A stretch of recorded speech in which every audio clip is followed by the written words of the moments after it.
আপনারা শুনছেন অনু audio films. প্রতি শুক্রবার ঠিক রাত ৯টায় আমরা আপনাদের জন্য নিয়ে আসি তারানাথ তান্ত্রিকের রোমাঞ্চকর কিছু গল্প।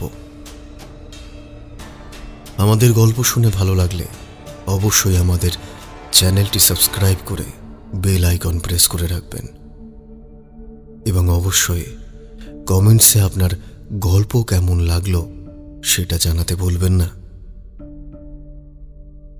আজ আপনি শুনবেন তারানাথ তান্ত্রিকের গল্প শর্মিষ্ঠা চ্যাটার্জির কলমে তারানাথ তান্ত্রিক ও গৌমতীপুর গ্রামের আতঙ্ক। গল্পে প্রধান চরিত্রে তারানাথ, রমেন এবং সবিতা। শুরু হচ্ছে তারানাথ তান্ত্রিক ও গৌমতীপুর গ্রামের আতঙ্ক।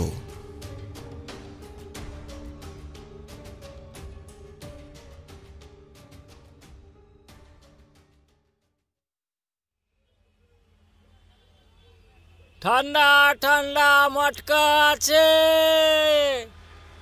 এই গরমের দিনে ঠান্ডা ঠান্ডা মটকা কেউ খাবে? বাড়ির সামনে থেকে মটকা ফেরিওয়ালার ডাক শুনে বিজন, ডাকনাম বিজু, বলে উঠল, দাদু, ও দাদু, তুমি একটু ওই মটকা ফেরিওয়ালাকে দাঁড়াতে বলো না, বাড়ির সামনে দাঁড়াতে বলো না। এই গরম দিনে একটু ঠান্ডা ঠান্ডা মটকা খেয়ে আসি, আর শুকিয়ে যাওয়া গলাটা ভিজাই। ও দাদু, দাদু। বিজুর কথা শুনে তারানাথ একটু রেগে গিয়ে বললেন, এই বিজু, কাল না আমার সামনে দুটো মটকা খেলি, আজ আবার কেন? যা গিয়ে চুপ করে বসে পড়াশোনা কর দেখিনি, খালি ফাঁকি দেওয়ার তাল। বিজু তখন তারানাথের কথা শুনে বলল, ও দাদু, দাদু, আজ একটা খাই না, আর এক সপ্তাহ খাবো না, একটা একটা। আচ্ছা আচ্ছা, যা, তবে রোদে বেশি দেরি করিস নে যেন। এই কথা শুনে ঘাড় নেড়ে সম্মতি জানিয়ে বিজু ছুটে বাইরে বেরিয়ে যায়। কিছুক্ষণ পর বিশুর হাতে তৈরি ঠান্ডা ঠান্ডা মটকা বিজু হাতে করে এনে ঘরে ঢোকে। দাদু, এই দেখো এনেছি। বিজুর হাতে মটকা দেখে তারানাথ বলে উঠল, বাহ, আয় আয়, এখানে বসে খা। বুঝলি বিজু, তোর হাতের এই মটকা দেখে আমার এক দূর সম্পর্কের ভাইয়ের কথা মনে পড়ে গেল। সে গ্রামে থাকতো, সেখানেই এই মটকা নিয়েই ভুতুড়ে একটা ঘটনা ঘটেছিল তার সাথে। আজ থেকে 5 বছর আগের ঘটনা। তারানাথের মুখে বিজু ভূতের নাম শুনেই লাফাতে লাফাতে বলল, ভূতের ঘটনা? দাদু, দাদু, তোমার সঙ্গে ভূতের যে ঘটনা ঘটেছিল একটু বলো না, সেই গল্পটা বলো না। না দাদু ভাই, আমার সঙ্গে ঘটেনি। তোকে বললাম না, আমার এক দূর সম্পর্কের ভাইয়ের গ্রামে এই ঘটনা ঘটেছিল। আর ঘটনাটা ঘটেছিল ওই গ্রামের কতগুলো বাচ্চাদের সঙ্গে। এই কথা বলে তারানাথ আয়েশ করে বসে তারপর শুরু করল। আমার দূর সম্পর্কের ভাই রমেনের বাড়ি ছিল বর্ধমানের গৌমতীপুরে। ওই গ্রামে আমি আমার ভাইয়ের বাবার শ্রাদ্ধানুষ্ঠানের কাজে সস্তায়ন করতে গিয়েছিলাম। হ্যাঁ, আজ থেকে প্রায় 5 বছর আগে। আমি যখন রমেনের বাড়ি গিয়েছিলাম, সময়টা ছিল বৈশাখ মাস। বাইরে সূর্যের গরম ভাব আর আলো ফেটে পড়ছে, চারিদিক শুকনো শুকনো। নদী, নালা, পুকুরে জল শুকিয়ে গেছে। কাক আর চাতক পাখিরা একটু জল পাওয়ার জন্যে সারাটা দিন হাঁ করে বসে থাকে। দিনের বেলায় সূর্যের প্রখর রোদের জন্যে গ্রামের লোকেরা বাইরে খুব একটা বেরোয় না, শরীর খারাপ হওয়ার ভয়ে। এই রকম বৈশাখ মাসের মাঝের দিকে রমেনের বাবা, মানে আমার সম্পর্কে জ্যাঠামশাই, উনি মারা যান। রমেনের বাবা মারা যাওয়াতে রমেন আমাকে ওর বাবার সস্তায়নের কাজে ডেকে পাঠায় ওর গ্রামে, আর আমিও যথারীতি যাই। এরপর যথারীতি দিনের দিন সস্তায়নের কাজ শুরু হয়, আর মিটতে দুপুর গড়িয়ে যায়। আমি আর রমেন যেই কাজ মিটিয়ে উঠতে যাব, হঠাৎ বাইরে থেকে একটা লোকের তারস্বরে চিৎকার শোনা যায়। ও রমেন বাবু বাড়ি আছেন নাকি? তাড়াতাড়ি বাইরে আসুন, আপনার সঙ্গে বিশেষ দরকার আছে। বাইরে থেকে রাখালের গলা শুনে রমেন বলে উঠল, এ কি রাখাল, এই সময় এইখানে? কি ব্যাপার, আবার কি গ্রামে কিছু ঘটনা ঘটল নাকি? এই কথা বলতে বলতে রমেন বাড়ির বাইরে বেরিয়ে আসে, তার সঙ্গে আমিও। রমেন বাইরে রাখালকে দাঁড়িয়ে থাকতে দেখে জিজ্ঞাসা করল, এই কি হয়েছে, অমন করে চিৎকার করছিস কেন? রাখাল কাঁধে রাখা গামছাটা নিয়ে কপালে আর ঘাড়ে জমে থাকা ঘাম মুছতে মুছতে হাঁপাতে হাঁপাতে বলল, রমেন বাবু, আবার গ্রামে একটা বাচ্চা ছেলে নিখোঁজ হয়ে গেছে। কাল রাত থেকে সেই ছেলেটাকে পাওয়া যাচ্ছে না। বাড়ির লোকজন বাড়ি আর গ্রাম তন্ন তন্ন করে খুঁজছে। আগের বারের মতো ওই বাচ্চা ছেলেটাকে পায়নি গ্রামের মধ্যে। সে কি, আবার বাচ্চা নিখোঁজ হয়েছে? হ্যাঁ কর্তা মশাই, এবার হরমোহন ঘোষালের ছোট ছেলেটা, মানে হরমোহনের ছোট নাতি কদম নিখোঁজ হয়েছে। এই 2 মাস ধরে গ্রামে কি শুরু হয়েছে বলতো? পর 3-3টে বাচ্চা নিখোঁজ, আর তাদেরকে শত খুঁজলেও পাওয়া যাচ্ছে না গ্রামের মধ্যে। আচ্ছা কর্তা, আমাদের গ্রামে কোনো ছেলে ধরা আসেনি তো? আর সেই এসে গোপনে এই কাজটা করছে। ছেলে ধরা? কে জানে। আমি পেছনে দাঁড়িয়ে রমেন আর রাখালের কথাগুলো অনেকক্ষণ ধরে শোনার পরে বলে উঠলাম, আচ্ছা, গত 2 মাস ধরে এই গ্রামে বাচ্চা চুরি হচ্ছে? আমার কথা শুনে রমেন পিছন ফিরে তাকায় আর বলে, হ্যাঁ দাদা, গত 2 মাস ধরে আমাদের গ্রামে 3-3টে বাচ্চা নিখোঁজ হয়েছে। এখনো পর্যন্ত তাদের কোনো রকম হদিশ পাওয়া যায়নি।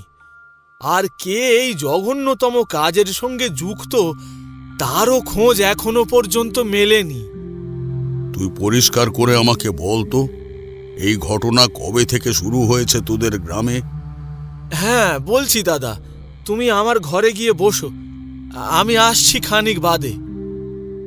এরপর আমি রমেনের কথা অনুযায়ী রমেনের ঘরে গিয়ে বসতেই রমেন খানিক বাদে শ্রাদ্ধে পরা ধুতি ছেড়ে এসে একটা সাদা ধবধবে পাঞ্জাবি আর লুঙ্গি পরে ঘরে ঢোকে। তারপর আরাম কেদারায় বসে বলতে শুরু করে, আজ থেকে 2 মাস আগে আমি কাছারির কাজ সেরে বাড়ি আসছিলাম। তখন গ্রামে বেশ সন্ধ্যা নেমে এসেছে, আর বাইরে বসন্তের হালকা ঠান্ডা হাওয়া বইছে।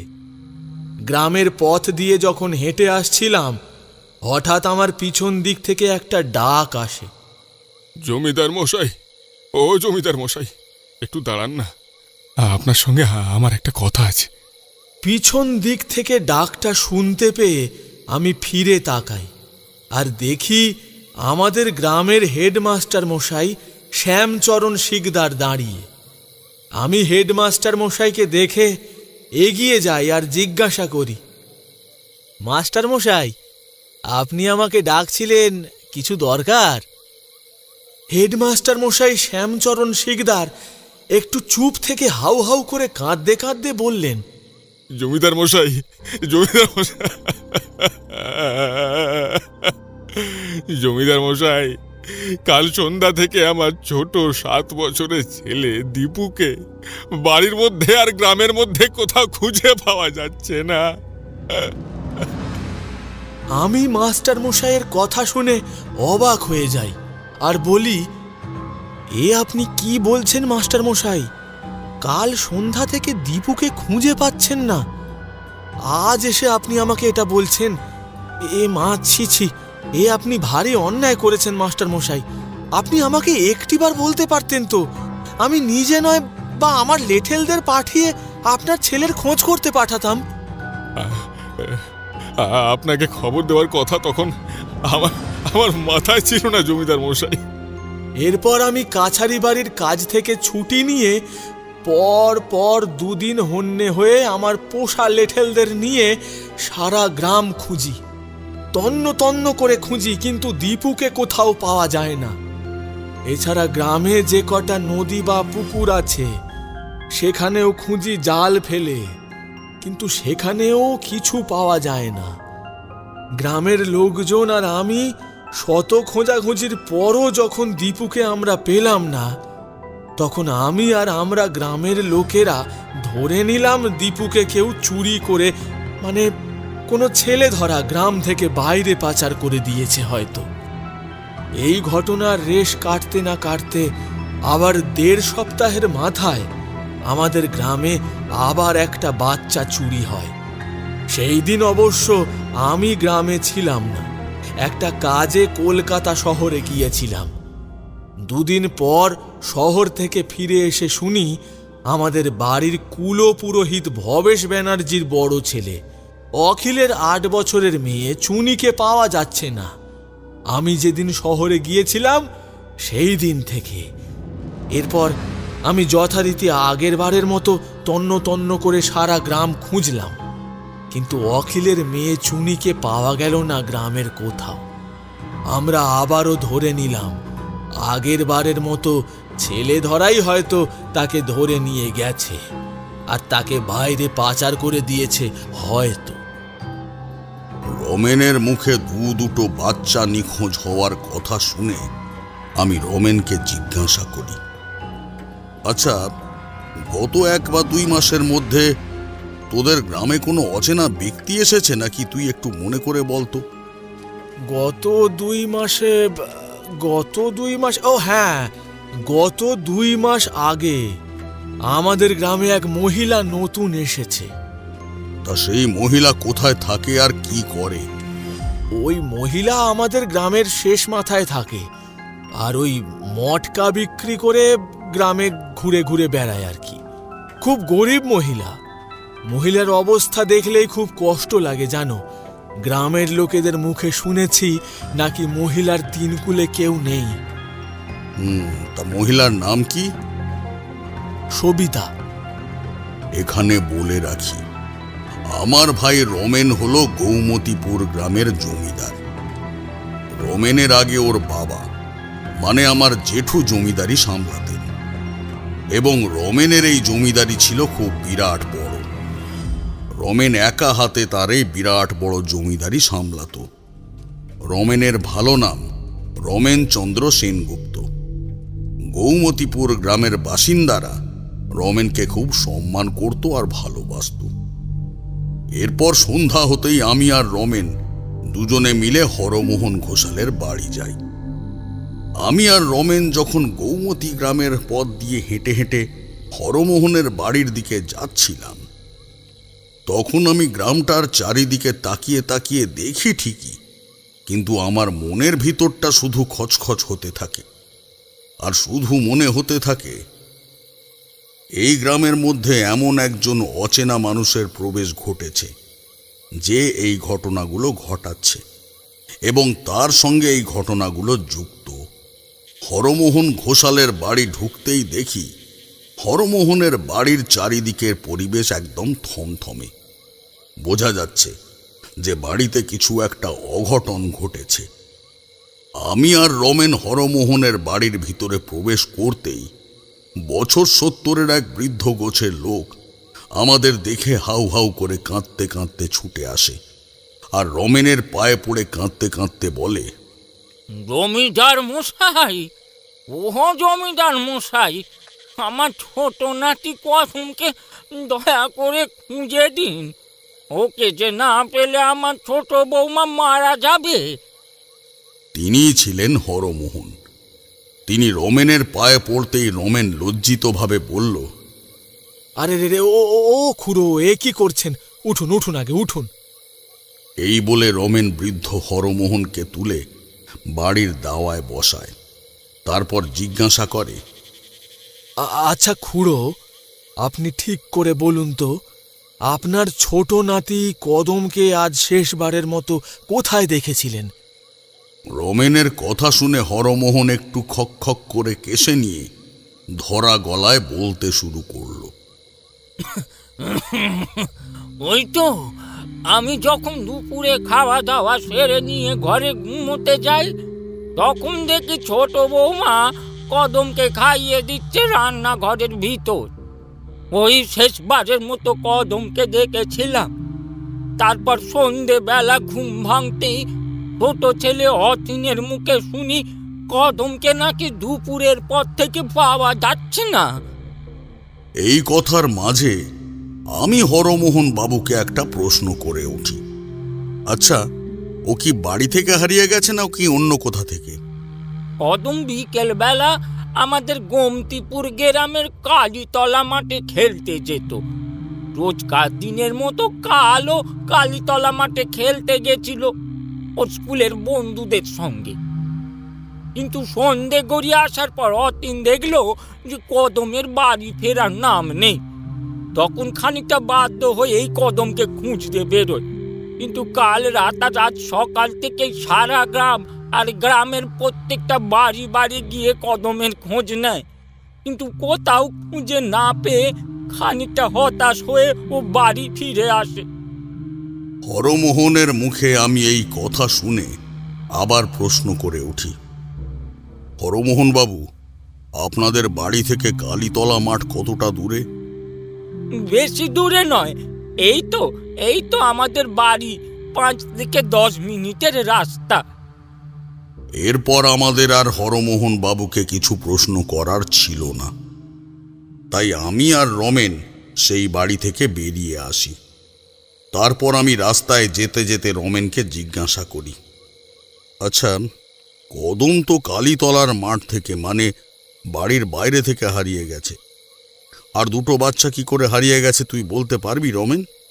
হেডমাস্টার শ্যামচরণ বাবুর ছেলে দীপু তো স্কুল থেকে ফেরার সময়, আর ভবেশ বাবু মানে আমাদের বাড়ির কুলপুরোহিতের নাতনি চুনি হারিয়ে গেছে বাড়ির ভিতর থেকে। কারণ ভবেশ বাবু আমাকে বলেছিলেন চুনি নাকি বাড়ির উঠোনে দুপুরে খেলা করছিল, আর ওনারা বাড়ির ভেতর যে যার নিজের কাজে ব্যস্ত ছিল। আমি রমেনের মুখে ভবেশ বাবুর নাতনি চুনি নিখোঁজ হওয়ার কথা শুনে অবাকভাবে বলি, একেবারে বাড়ির ভিতর থেকে বাচ্চা চুরি, এ তো সাংঘাতিক কাণ্ড। এরপর আমি আর রমেন গল্প করতে করতে বাড়ি ফিরে আসি। তারপর রাতের খাওয়া সেরে নিয়ে বিছানায় পিঠ দিতেই সারা দিনের ক্লান্তির জন্যে দু চোখের পাতা এক হয়ে আসে।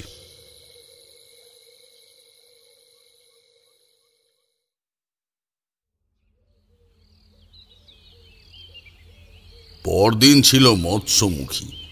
দুপুরে পেট ভরে সরু চালের সাদা ভাত, সোনামুগের ডাল, বড় বড় কাতলা মাছের কালিয়া আর চিংড়ি মাছের মালাইকারি, সঙ্গে চাটনি, রসগোল্লা আর পায়েস প্রভৃতি। খাবার খেয়ে আমি একটু রমেনকে বলে গৌমতীপুর গ্রামটা ঘুরে দেখব বলে ওর বাড়ি থেকে বেরোই দুপুরের পর।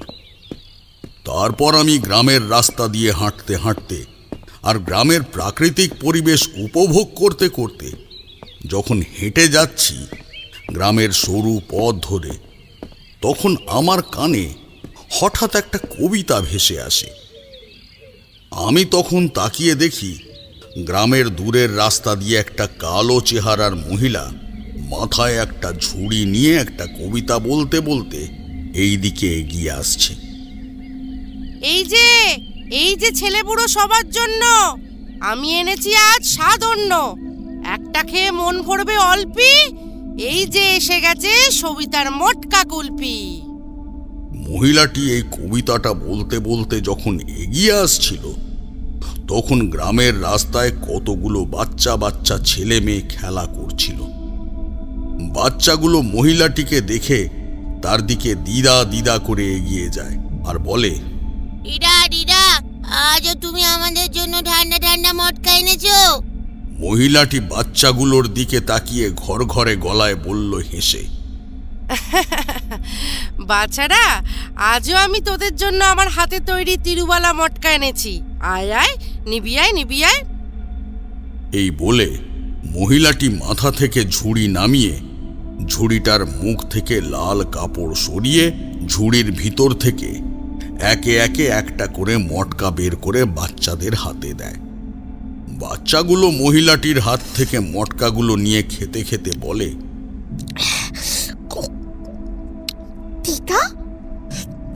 তুমি কি সুন্দর মটকা বানাও গো। অদিতা, আমাদেরকে একটু শিখিয়ে দাও না গো, একটু শিখিয়ে দাও না। আমরা তোমার মুখ থেকে মটকা কিভাবে বানাতে হয় ওটা শিখে তারপর মাকে কি বলবো, মাকে বলবো তোমার মতো করে মটকা বানানো শিখিয়ে দিতে। মাও তারে তোমার মতো করে মটকা বানিয়ে দেবে। বাচ্চাগুলোর কথা শুনে মহিলাটি খিক খিক করে হেসে বলল, বাছারা, এই মটকা আমি কিভাবে বানাই সে তো বলা যাবে না, এটা যে গোপনীয় ব্যাপার। মহিলাটি যতক্ষণ ধরে বাচ্চাগুলোর সঙ্গে কথা বলছিল ততক্ষণ ধরে আমি মহিলাটির দিকে তাকিয়েছিলাম। আমি দেখলাম মহিলাটি এমনিতেই কালো দেখতে, তার মধ্যে একটা কালো রঙের শাড়ি পরেছে, মাথায় সাদা ধপধপে চুল, আর কপালে লাল রঙের বড় টিপ, আর হাতে লাল সাদা একগুচ্ছ চুড়ি পরা, আর চোখের মণি দুটো যেন হলুদ জ্বলন্তভাবে জ্বলছে। আর মহিলাটির চোখ দেখেই মনে হচ্ছে যেন ও সবকিছু এক্ষুনি ভস্ম করে দেবে। মহিলাটিকে দেখে আমার খুব একটা ভালো লাগলো না, মনের ভিতরটা কেমন খচখচ করতে লাগলো। আর শুধু মনে হতে লাগলো গ্রামে 3-3টে বাচ্চা চুরি যাওয়ার জন্যে এই মহিলাটি কোনো রকম ভাবে দায়ী নয় তো। মহিলাটি বাচ্চাগুলোর হাতে মটকা দিয়ে আবার ঝুড়ি মাথায় করে আবার সেই কবিতাটা বলতে বলতে গ্রামের রাস্তা ধরে চলে গেল।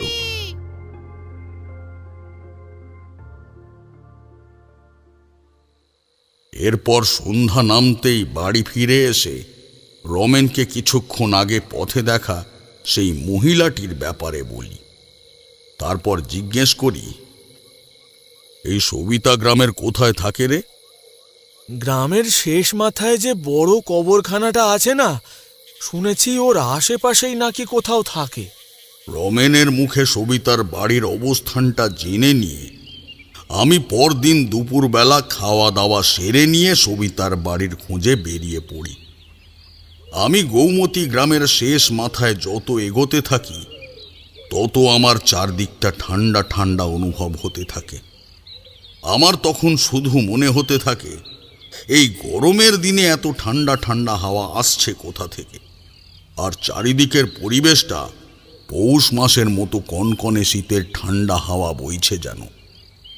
এরপর আমি গৌমতী গ্রামের কবরস্থানটা পেরোতেই কবরস্থানের পাশে একটা ছোট্ট পুকুর দেখি।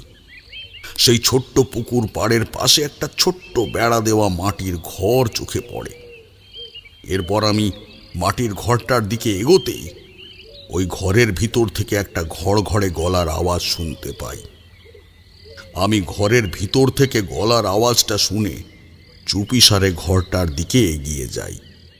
আর ঘরের একটা জানালায় চোখ রাখতেই যা আমার চোখে পড়ে তা হলো আমার কাছে অবিশ্বাস্যকর। সবিতা বলে সেই মহিলাটি ঘরের ভিতরে হাত পা ছড়িয়ে বসে আছে, আর তার চারিদিকে বড় বড় বরফের খণ্ড ছড়িয়ে আছে। আর সেই বরফের খণ্ডগুলোর মাঝে বসে সে একটা মাটির উনুনের উপরে বড় কড়াই বসিয়ে তাতে হাতা করে গরম দুধ জাল দিচ্ছে, আর মুখে বিশ্রী ধরনের একটা হাসি হাসতে হাসতে একটা কবিতা বলছে। রক্ত জল বরফ জল, রক্ত জল বরফ জল, আর আর আগুন চাই বল। হ্যাঁ, এবার প্রতিশোধ নিতে বাকি, তাই এবার এসেছে মটকা খাকি। সবিতার মুখে এই কবিতাটা শুনে আমার সারা গায়ের লোম খাড়া হয়ে উঠল ভয়ে। আমি সবিতার দিকে তাকিয়ে শুধু ভাবিয়ে কে এই সবিতার সঙ্গে গ্রামের 3-3টে বাচ্চা নিখোঁজ হওয়ার কোনো যোগসূত্র নেই তো। এরপর দেখলাম সবিতা তার নিপুণ হাতে মটকাগুলো খুব সুন্দরভাবে তৈরি করে ঝুড়িতে ভরে বেরিয়ে পড়ে সেই কবিতাটা উচ্চারণ করতে করতে।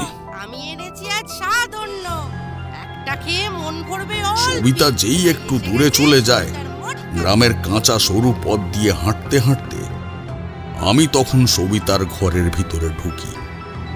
আর ঘরের ভিতর ঢুকতেই আমি অবাক হয়ে যাই। সবিতার ঘরের প্রতিটা দেওয়ালে দেওয়ালে নানা ধরনের মন্ত্রের যন্ত্র আঁকা সিঁদুর আর কাঠ কয়লা দিয়ে। আর যন্ত্র আঁকা ছবিগুলো দেখে আমার মনে হলো যে এই মহিলা নিশ্চিত কালা জাদু জানে। এছাড়া ঘরের এই দিকে ওই দিকে কঙ্কালে আর মুন্ডু আর হাড়গোড় ছড়ানো ছেটানো, আর ঘরের মাঝখানে একটা বড় যজ্ঞ বেদি করা। এছাড়া ঘরের ভিতর থেকে একটা সুন্দর মন মাতানো সুগন্ধি ধূপের গন্ধ বেরোচ্ছে। আমি সবিতার ঘরের এই অবস্থা দেখে যেই আমি ঘর থেকে বেরিয়ে আসতে যাব, অমনি ঘরের এক কোনায় একটা বড় লম্বা আর চওড়া লোহার বাক্সের দিকে নজর পড়তেই আমি আবার ঘরের ভিতরে ঢুকে আসি। তারপর আমি লোহার বাক্সটার দিকে এগিয়ে যাই আর ভাবি, এই এত বড় লোহার বাক্সটা সবিতার মতো গরিব মহিলার ঘরে কি করছে? এরপর আমি কি সন্দেহ হতেই আমার শরীরের সর্বশক্তি দিয়ে লোহার বাক্সটা খুলে ফেলি। বাক্সটা খুলে ফেলতেই যা দেখি তাতে আমার বুকের রক্ত হিম হয়ে যায়। দেখি কি, বাক্সটার মধ্যে তিনটে বাচ্চা শুয়ে, দুজন ছেলে একজন মেয়ে। আর বাচ্চাগুলোর বয়স দেখে মনে হচ্ছে 6 থেকে 8 বছরের বাচ্চা। এরপর আমি কাঁপা কাঁপা হাতে বাচ্চাগুলোর গায়ে হাত দিয়ে ডাকি, কিন্তু তাদের কোনো সাড়া পাই না। এরপর আমি তিনটে বাচ্চার মধ্যে থেকে একটা বাচ্চা ছেলেকে যেই হাত দিয়ে তুলে বাচ্চা ছেলেটাকে বাইরে আনতে যাব, অমনি আমার চোখের সামনে একটা ঘটনা ঘটে গেল। সেটা হলো, ছেলেটার ধড় থেকে মাথাটা খসে মাটিতে পড়ে গেল। এই দৃশ্য দেখে আমি হতবাক হয়ে যাই। এরপর আমি আরো যেই দুটো বাচ্চাকে বাক্সের বাইরে আনতে যাব, তাদের একে একে হাত, পা আর মাথা বরফের মতো খসে পড়তে লাগলো। এই দৃশ্য দেখা মাত্র আমি সঙ্গে সঙ্গে ছুটতে ছুটতে রমেনের বাড়ি আসি। আর রমেনকে সবিতার কাণ্ডের কথা সব বলতেই ও অবাক হয়ে বলে, দাদা, তুমি এ কি কথা বলছো? শেষ পর্যন্ত সবিতা এই কাণ্ড করেছে, কিন্তু কেন? শোন, তুই মাথা ঠান্ডা কর, আমি ব্যাপারটা দেখছি। বেশ খানিক বাদে আমি একটু চিন্তা করে রমেনকে বলি, শোন, আজ রাতে আমার সঙ্গে তোকে সবিতার বাড়িতে যেতে হবে। তুই আমার সঙ্গে যাবি? হ্যাঁ, কিন্তু কেন? সবিতার কাণ্ড কারখানা দেখতে।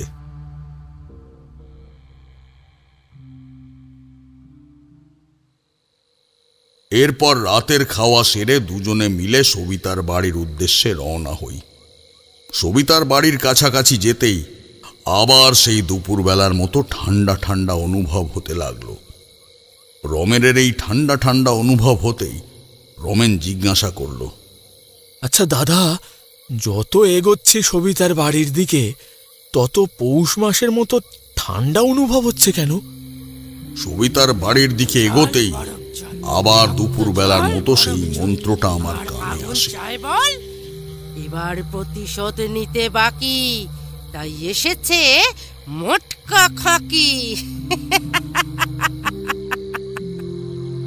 রমেনের কানে এই মন্ত্রটা যেতেই রমেন ভয়ে ভয়ে আমার দিকে তাকিয়ে বলল, এই দাদা, এটা তো সবিতার গলা। সবিতা কি বলছে? জানি না, চল এখন চুপি চুপি গিয়ে দেখি ওই শয়তানি আবার কি করছে। এরপর আমরা দুজনে ঘরের জানলার সামনে দাঁড়াতেই দেখি সবিতা ঘরের ভিতর যজ্ঞের আগুন জ্বালিয়ে চোখ বন্ধ করে এক মনে তন্ত্র সাধনা করছে আর বিড়বিড় করে ওই মন্ত্রটা বলছে, রক্ত জল বরফ জল, রক্ত জল বরফ জল, আর আগুন চাই বল। এবার প্রতিশোধ নিতে বাকি, তাই এসেছে মোটকা খাকি। সবিতা যখন তন্ত্র সাধনা করছিল তখন সবিতাকে মানুষের মতো লাগছিল না, সাক্ষাৎ নরক থেকে উঠে আসা পিশাচিনী বা ডাইনি লাগছিল, কারণ তার রূপ তখন পুরো বদলে গিয়েছিল। মাথার সাদা চুলগুলো এলোমেলোভাবে পিছন দিকে উড়ছে, মুখে বিকৃত শয়তানি হাসি খেলা করছে, আর মুখটা পুরো বদলে গিয়ে একটা ভয়ঙ্করী ডাইনির মতো লাগছিল। আর ওই মুখ দেখলেই বাচ্চা থেকে বুড়ো যে কোনো মানুষের গা শিউরে উঠবে। আমি সবিতার এই ভয়ঙ্কর রূপ দেখে রমেনকে বললাম, শোন রমেন, এই সবিতা মানুষ নয়, একটা জীবন্ত প্রেতাত্মা। এই সবিতাকে যদি এই গ্রাম থেকে তাড়াতে হয় তাহলে আমাকে কাল রাতে ওর বাড়ির সামনে একটা যজ্ঞ করতে হবে। আমার মুখে রমেন এই কথা শুনে খানিকটা ভয় পেয়ে বলল, সে কি, তুমি এই ডাইনিটার বাড়ির সামনে যজ্ঞ করবে? ও যদি তোমার কোনো রকম ক্ষতি করে দেয়? সবিতা আমার কোনো ক্ষতি করবে না, তুই নিশ্চিন্তে থাক। এরপর আমরা যেমন চুপিসারে এসেছিলাম আবার চুপিসারে বাড়ি ফিরে যাই। বাড়ি এসে যে যার নিজের ঘরে শুয়ে পড়ি। আমার শুয়ে পড়ার পর শুধু মনে হতে লাগলো সারা রাত ধরে যেন সবিতা আমার বিছানার চারিদিকে গোল গোল করে ঘুরছে আর হো হো করে হাসতে হাসতে বলছে, তুই আমার কিচ্ছু করতে পারবি না, কিচ্ছু করতে পারবি না। আমি এই গ্রামের সবকটা বাচ্চাদের আমি আমার সাথে নিয়ে যাব। আর এই কথা বলে ওই কবিতাটা বলছে, রক্ত জল বরফ জল, রক্ত জল বরফ জল, আর আগুন চাই, বল বল বল। এবার প্রতিশোধ নিতে বাকি, তাই এসেছে এবার মটকা খাকি।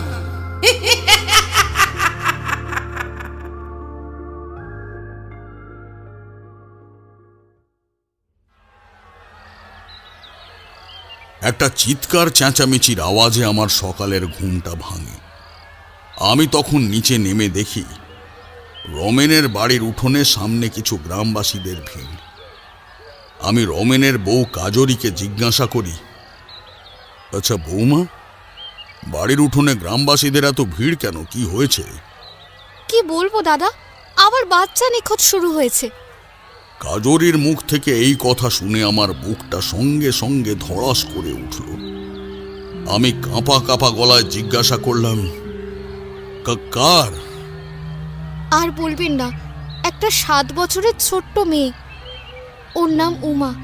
এই তো আমাদের পাশের বাড়ির প্রতিবেশী নারায়ণবাবু, ওনারই মেয়ে। এই ঘটনা কবে কখন ঘটেছে বৌমা? আজ সকালেই হয়েছে। উমা যখন আমাদের পাড়ার পুকুরে একা একা জল তুলতে গিয়েছিল তখনই ঘটে এই ঘটনাটা। কাজরির মুখ থেকে এই কথা শুনে আমার আর বুঝতে বাকি রইল না যে এই কাজ সবিতা ছাড়া গ্রামের অন্য কারুর নয়। এরপর রমেনের বাড়ির পরিবেশটা হালকা হতেই আমি রমেনের দিকে এগিয়ে যাই আর বলি, শোন রমেন, সন্ধ্যা করা ঠিক হবে না। উমার কোনো ক্ষতি হওয়ার আগে আমাকে কিছু একটা করতেই হবে। এরপর আমি রমেনকে বলে বাজার থেকে যজ্ঞের জন্যে কয়েকটা জিনিস কিনতে পাঠাই, আর আমি বেশি দেরি না করে সবিতার বাড়ির দিকে রওনা দিই। সবিতার বাড়ির সামনে যেতেই আমি ওর বাড়ির ভিতর থেকে একটা গোঙানির আওয়াজ শুনতে পাই, আর সেই সঙ্গে একটা মন্ত্রোচ্চারণ। সবিতার বাড়ির ভিতর থেকে এই সব আওয়াজ শুনে আমি সঙ্গে সঙ্গে ঘরের জানালার দিকে এগিয়ে যাই আর দেখতে পাই একটা 7-8 বছরের বাচ্চা মেয়ে সবিতার জ্বলন্ত যজ্ঞবেদীর সামনে হাত পা ও মুখ বাঁধা অবস্থায় বসে আছে আর সমানে চোখ বন্ধ করে ঢুলছে। আর ওইদিকে সবিতা মুখে একটা বিশ্রী হাসি হেসে জোরে মন্ত্রোচ্চারণ করছে আর দুলতে দুলতে বলছে,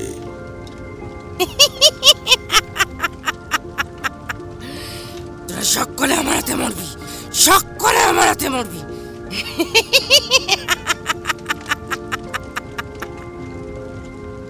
ইতিমধ্যেই রমেন সব যজ্ঞের জিনিসপত্র এনে ফেলে। আমি আর রমেন চুপি চুপি সবিতার বাড়ির পিছন দিকে গিয়ে যজ্ঞবেদী সাজিয়ে ফেলি। এরপর আমি যজ্ঞবেদীর সামনে বসে ধীরে ধীরে মন্ত্রোচ্চারণ করতে করতে যজ্ঞ শুরু করি। বেশ কিছুক্ষণ যজ্ঞ চলার পর ধীরে ধীরে দিনের বেলার পরিবেশটা আস্তে আস্তে অন্ধকার হতে শুরু করে, আর সেই সঙ্গে ঝোড়ো হাওয়া বইতে শুরু করে। দিনের বেলার আলোক উজ্জ্বল পরিবেশটার এই অবস্থা দেখে মনে হচ্ছে তাড়াতাড়ি সন্ধ্যা নেমেছে। এই অবস্থা চলাকালীন ঘরের ভিতর থেকে একটা চাপা হুঙ্কার শোনা যায়। এই কাণ্ড কারখানার মাঝে রমেন চুপিসারে সবিতার ঘরের পিছনের দরজা খুলে ঢুকে উমাকে উদ্ধার করে বাড়িতে দিয়ে আসে। রমেন যখন সবিতার ঘর থেকে উমাকে উদ্ধার করে, সবিতা তখন মাটির মধ্যে শুয়ে পড়ে চোখ বন্ধ করে গোঙাচ্ছিল। আর ইতিমধ্যেই গ্রামের লোকজন সবিতার কাণ্ড কারখানা রমেনের মুখ থেকে জানতে পেরে চিৎকার করতে করতে হাতে লাঠি, জ্বলন্ত মশাল হাতে নিয়ে সবিতার বাড়ির দিকে ছুটতে ছুটতে আসে। আমি যজ্ঞ করতে করতে রমেনের গ্রামের লোকজনকে ওইভাবে ছুটে আসতে দেখে বলি, আপনারা সবিতাকে কিচ্ছু করবেন না, যে যেখানে দাঁড়িয়ে আছে দাঁড়িয়ে থাকুন, আমি ওর ব্যবস্থা করছি। আজই এই গ্রামে সবিতার শেষ দিন। এই কথা বলে যজ্ঞের আহুতিটা দিতেই দেখি ঘরের ভিতর থেকে সবিতা মাথা নিচু করে ঢুলু ঢুলু চোখে বেরিয়ে এসে আমার যজ্ঞবেদীর সামনে এসে বসে পড়ে। আমি ওর সামনে এগিয়ে যাই আর ওর সামনে বসে পড়ে ওর দিকে তাকিয়ে দেখি। আগের দিনের মতো আর কিছুক্ষণ আগে সবিতার মধ্যে যে হিংস্র শয়তানি রূপ আমি দেখেছিলাম, সেই রূপ কিন্তু এখন আর তার মধ্যে নেই। তার জায়গায় সবিতা শান্ত স্নিগ্ধভাবে বসে আছে আর সমানে ঢুলছে। এরপর আমি সবিতাকে জিজ্ঞাসা করি, কিরে, তোর নাম কি? তোর আসল পরিচয় বল। তুই এই গ্রামে বাচ্চা বাচ্চা ছেলে মেয়েগুলোকে কেন মারলি? কিছুক্ষণ নীরবতার পর সবিতা বলে উঠল, আমার আসল নাম তিরুবালা দাস। আমি এককালে এই গ্রামেই থাকতাম। আজ থেকে প্রায় 5 বছর আগে আমার এই গ্রামের মাঝি হরেন সামন্তর ছেলে নীরেন সামন্তর সাথে বিয়ে হয়। কিন্তু আমার স্বামী নীরেন কোনো কাজকর্ম করতো না, তাই বাধ্য হয়েই আমি নিজে হাতে মটকা তৈরি করে গ্রামে গ্রামে বিক্রি করতাম। এরই মাঝে আমার 2 সন্তান জন্ম দিতে গিয়ে তারা মারা যায়। এই ঘটনার 3 মাসের মাথায় আমার স্বামী হৃদরোগে আক্রান্ত হয়েও মারা যায়। স্বামী মারা যাওয়ার পর আমি নিজের একার পেট চালানোর জন্য অনেক বেশি পরিশ্রম করে বাড়িতে মটকা বানিয়ে গ্রামে গ্রামে ঘুরে বাচ্চাদের কাছে মটকা বিক্রি করতাম আর বাচ্চাদের মটকা খাওয়াতাম। আমার নিজের বাচ্চা মারা গেছে বলে আমি খুব বাচ্চা ভালোবাসতাম। এইভাবেই বেশ ভালোই কাটছিল আমার। একদিন একটা অঘটন ঘটে গেল। আমার হাতে তৈরি মটকা খেয়ে ওই গ্রামের মোড়ল সুদর্শন বাবুর ছেলে ঠান্ডা লেগে অসুস্থ হয়ে পড়ে আর তার 2 দিনের মধ্যেই বাচ্চাটা মারা যায়। বাচ্চাটা ওইভাবে অকালে মারা যাওয়াতে আমাকে গ্রামের মোড়ল সুদর্শন বাবু আর তার গ্রামের বাকি লোকজন আমাকে খুনি ভাবে। আমি নাকি হিংসাবশত বাচ্চাটাকে মটকার সাথে কিছু মিশিয়ে খাইয়ে দিয়ে নাকি খুন করেছি। আমার 2 বাচ্চা মারা গেছে বলে আমার নামে ওরা এই অপবাদ দেয়। এরপর মোড়ল মশাই আর গ্রামের লোকেরা আমাকে ধরে বেঁধে কালীতলার মাঠে নিয়ে যায়। তারপর গাছের সাথে বেঁধে গায়ে আগুন ধরিয়ে দেয়।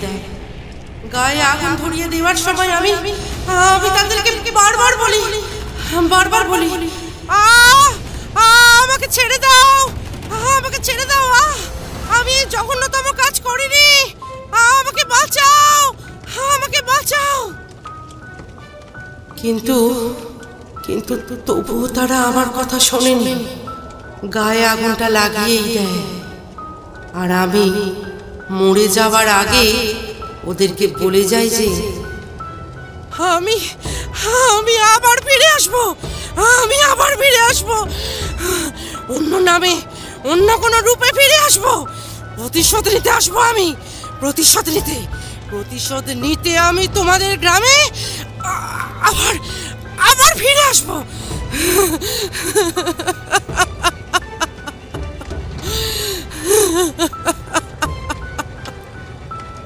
আমাকে পুড়িয়ে মেরে ফেলার পর আমার মৃতদেহটাকে ওই গ্রামের শেষ মাথায় বড় কবরখানার পাশে গিয়ে ফেলে দিয়ে আসে গ্রামের লোকেরা মিলে। কিন্তু গ্রামের ওই সব কাণ্ড কারখানা সকলের চোখ এড়ালেও একজনের কিন্তু চোখ এড়ায়নি। সে হলো স্বয়ং বীর্যনাথ কাপালিক। এই বীর্যনাথ কাপালিক কবরখানার পাশ থেকে আমার পোড়া মৃতদেহকে সংগ্রহ করে গ্রমতিপুর গ্রামের পাশের গ্রাম কাশিমপুর শ্মশানে নিয়ে যায়। আর দীর্ঘদিন ধরে কঠোর সাধনার দ্বারা আমার পোড়া দেহে প্রাণ ফেরায় ঠিকই, কিন্তু আমার কম বয়সী সেই সুন্দরী যুবতী রূপ আর ফেরাতে পারেন না। উনি আমার প্রাণ ফিরিয়ে দেবার পর বলেন, শোন তিরুবালা, এবার থেকে তুই অর্ধেক মানুষ আর অর্ধেক জীবন্ত প্রেতাত্মা রূপে কাটাবি। আর তোর ওপর হওয়া অন্যায়ের প্রতিশোধ নিয়ে গিয়ে তোর গ্রামে যা। এরপর আমি আমার এই কদাকার রূপ নিয়ে সবিতা নামে এই গ্রামে ফিরে আসি আমার উপর হওয়া অন্যায়ের প্রতিশোধ নিতে। এরপর আমি আমার গ্রামে ঢুকে একে একে বাচ্চাদের ওপর আমার সঙ্গে হওয়া সেই দিনকার সমস্ত অন্যায়ের প্রতিশোধ নিতে শুরু করি। সবিতা ওরফে তিরুবালার মুখে এই কথা শেষ হবার পরও বলে ওঠে, ঠাকুর মশাই, আমার উপর হওয়া অন্যায়ের প্রতিশোধ আমি এতদিনে নিতে পেরেছি। এবার আমার এই পৃথিবী থেকে মুক্তি দিন ঠাকুর মশাই, মুক্তি দিন। সবিতার মুখে এই কথা শুনে আমি বলি, বেশ ঠিক আছে, তবে শোন, তুই ওই তোর কুঁড়ে ঘরে ঢুকে দরজা বন্ধ করে দে। এরপর সবিতা আমার কথা অনুযায়ী ওর কুঁড়ে ঘরে ঢুকে দরজা বন্ধ করে দেয়। তারপর আমি সবিতার কুঁড়ে ঘরের চারিদিকে আমার গুরুর দেবা মন্ত্রপুত জল ছেটাতে থাকি। তারপর একগুচ্ছ পাট কাটি নিয়ে যজ্ঞবেদীর জ্বলা আগুন থেকে ধরিয়ে নিয়ে সবিতার কুঁড়ে ঘরে লাগিয়ে দিতেই দাউ দাউ করে আগুন জ্বলে ওঠে। আর তার সঙ্গে কুঁড়ে ঘরের ভিতর থেকে একটা চাপা চিৎকার শোনা যায়। এরপর আমি, রমেন আর গ্রামের বাকি লোকজন দেখি যে কুঁড়ে ঘরে জ্বলা আগুনের মধ্যে থেকে একটা কালো কুণ্ডুলি পাকানো ধোঁয়া বাইরে বেরিয়ে এসে খোলা আকাশে চক্কর খেতে খেতে মিলিয়ে যায়। আমি এই দৃশ্য দেখে রমেন আর তার গ্রামের বাকি লোকজনকে বলি, তোমরা এবারে নিশ্চিন্ত থাকো, সবিতার অতৃপ্ত আত্মা চিরদিনের মতো শান্তি পেয়েছে। আমার এই কথা শুনে রমেন তার গ্রামের বাসিন্দাদের হয়ে আমার সামনে হাত জোড় করে বলে, দাদা, তুমি আজ আমাদের গ্রামে ছিলে বলেই আজ আমাদের গ্রামটা একটা জীবন্ত অতৃপ্ত প্রেতাত্মার হাত থেকে মুক্তি পেল।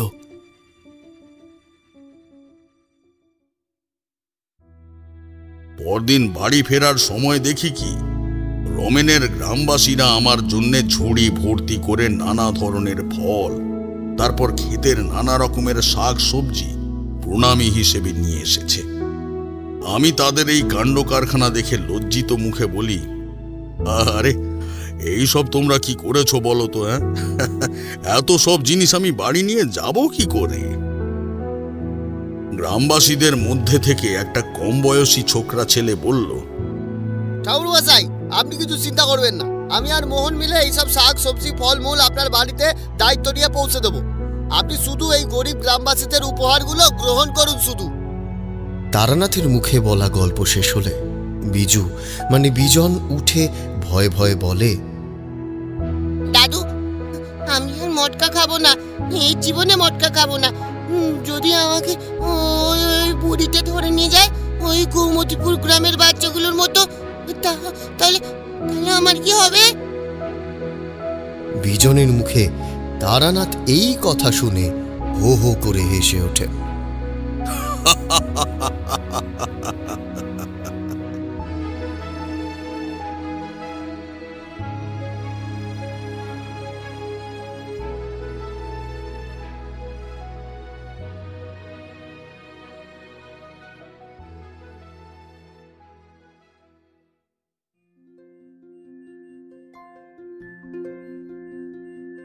শুনছিলেন শর্মিষ্ঠা চ্যাটার্জির কলমে তারানাথ তান্ত্রিক ও গৌমতীপুর গ্রামের আতঙ্ক।